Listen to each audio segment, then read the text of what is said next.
नमस्कार दोस्तों, नवरात्रि का पावन त्योहार प्रारंभ हो चुका है। दोस्तों, नवरात्रों का ये पावन त्योहार 9 दिनों तक मनाया जाता है। इन 9 दिनों में माँ दुर्गा के 9 अलग अलग स्वरूपों की पूजा की जाती है। नवरात्रि के पहले दिन माँ दुर्गा के शैलपुत्री स्वरूप की पूजा की जाती है। अपने दाहिने हाथ में त्रिशूल धारण किए, बाएं हाथ में कमल को शोभित किए, वृषभ पर सवार नव दुर्गाओं में प्रथम देवी शैलपुत्री हैं, जिन्हें सती के नाम से भी जाना जाता है। माता शैलपुत्री की कथा के अनुसार एक बार प्रजापति दक्ष ने एक बहुत बड़े यज्ञ का आयोजन किया। इस यज्ञ में उन्होंने सभी देवताओं को अपना अपना योग्य भाग प्राप्त करने के लिए आमंत्रित किया, परंतु उन्होंने भोलेनाथ को निमंत्रण नहीं भेजा।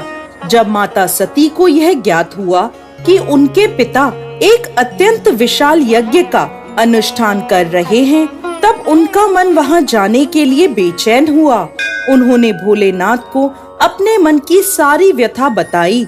भोलेनाथ बोले, देवी, प्रजापति दक्ष शायद हमसे किसी बात पर रुष्ट हैं, इसलिए उन्होंने सभी देवताओं को अपना अपना यज्ञ भार समर्पित किया है, परंतु उन्होंने हमें नहीं बुलाया, ना ही हमें कोई सूचना भेजी, इसलिए आपका वहां जाना उचित नहीं होगा। भोलेनाथ की यह बात सुनकर माता सती का मन शांत नहीं हुआ। पिता के द्वारा किए गए यज्ञ में सम्मिलित होने और अपनी माता और बहनों से मिलने की उनकी इच्छा और प्रबल होती जा रही थी। माता के आग्रह करने पर भोलेनाथ ने माता सती को वहां जाने की आज्ञा दे दी।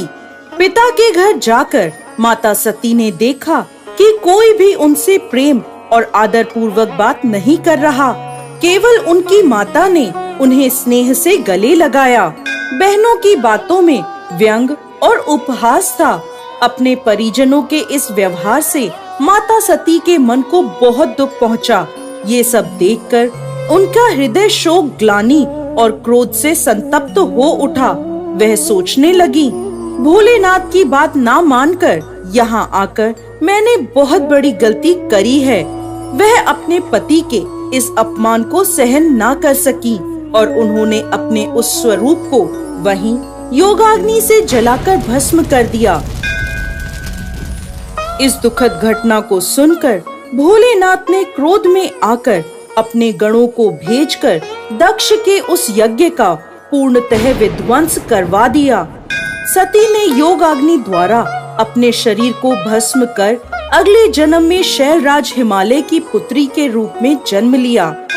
माता शैलपुत्री का जन्म शिला यानी पर्वत से हुआ है, इसलिए इनकी पूजा अर्चना करने से जीवन में स्थिरता आती है। इनकी पूजा अर्चना से वैवाहिक जीवन सुखद हो जाता है और घर में सुख समृद्धि आती है। माता की पूजा अर्चना से मूलाधार चक्र जागृत हो जाते हैं, जिसके फलस्वरूप जीवन में स्फूर्ति और उत्साह का विकास होता है। साथ ही साथ माता शैलपुत्री की पूजा अर्चना से चंद्रमा से जुड़े सभी प्रकार के दोष दूर होते हैं और भक्त को सौभाग्य की प्राप्ति होती है। दोस्तों, नवरात्रि के प्रथम दिन माता शैलपुत्री की पूजा सफेद रंग के विशेष पुष्पों से करें। साथ ही साथ माता को सफेद मिठाई का प्रसाद चढ़ाएं और माता की तस्वीर के आगे कपूर अवश्य जलाएं।